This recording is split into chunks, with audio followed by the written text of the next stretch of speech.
ఇందువదన కుందరదన మందగమన మధుర వచన. వావ్.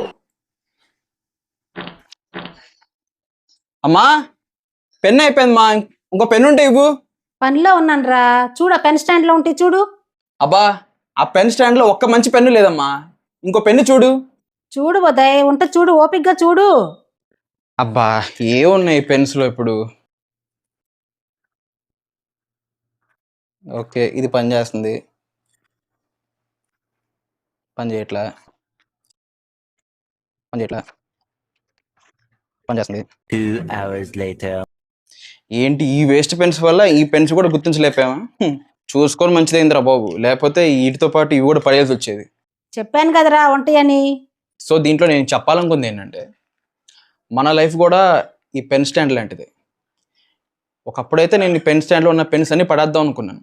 అబ్బా ఆ పెన్ స్టాండ్లో ఒక్క మంచి పెన్ను లేదమ్మా, ఎందుకంటే దీంట్లో అన్ని పని చేయని పెన్నులే ఉంటే నాకు యూజ్ అవుతుంది. కానీ ఎప్పుడైతే నాకు అవసరం లేనివి, వేస్ట్వి, ప్రీవిలే మొత్తం చెత్త అనేది తీసి పక్కన పెట్టాను, అప్పుడే ఈ పెన్ స్టాండ్ యొక్క వాల్యూ కూడా పెరిగింది. ఇక్కడ నేను చెప్పేది పెన్ స్టాండ్ గురించి కాదు, మన గురించి.